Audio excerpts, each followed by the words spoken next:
Hi folks, thanks for joining me. In my last video I was showing I was using some silicone rubber to create some new mounts for the receiver. I finished those again using Let's resin silicone rubber.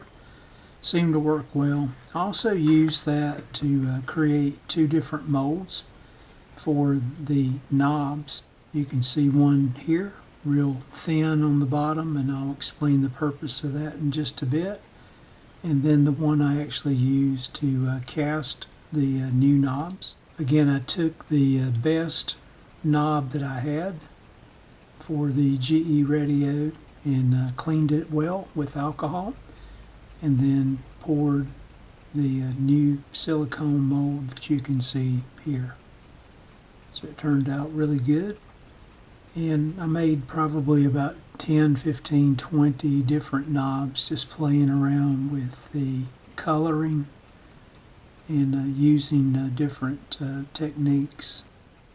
So again, after having a clean silicone mold, I used the resin that I'm showing here, the Art and Glow. I had some of this on hand. It's a little aging, but it still worked well. Cure time in the shop with the humidity less than 50% and the temperatures in the high 60s, low 70s, about 24 hours.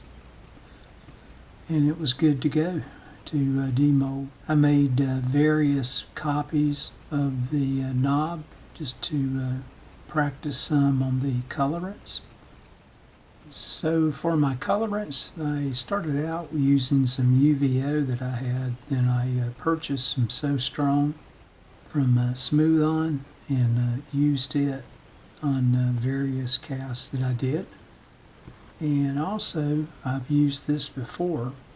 I just used some Trans Tint Dark Mission Brown, and that actually worked equally well.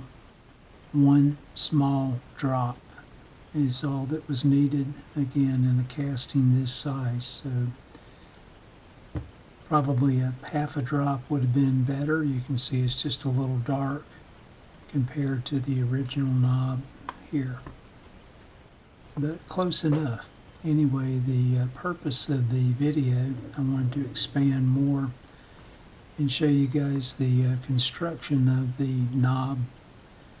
I think I've showed this before, but it's been a while back.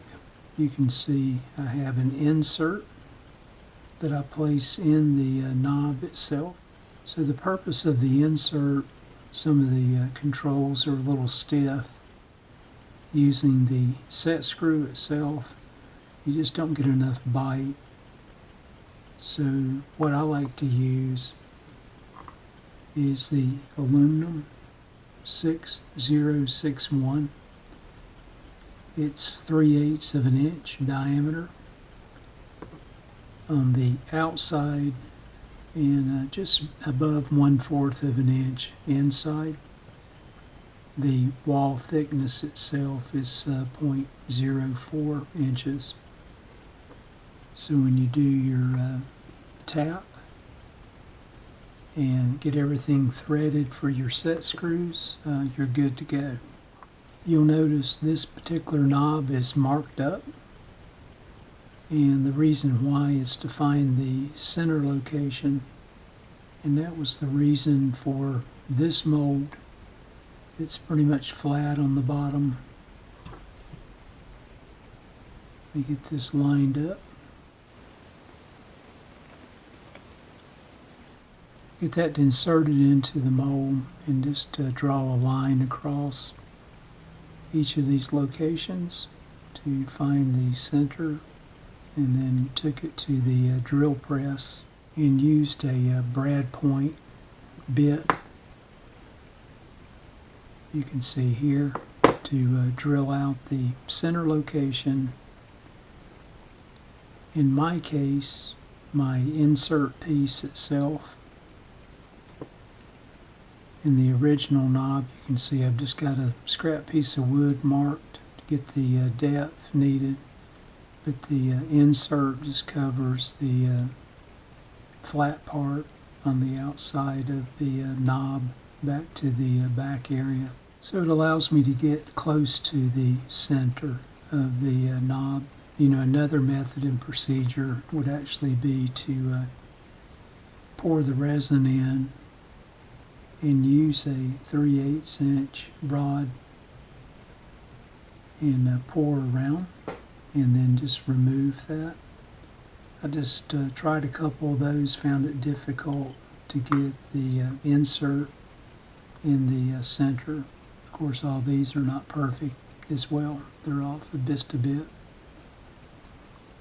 Now, another method that I used, I took a scrap piece of wood,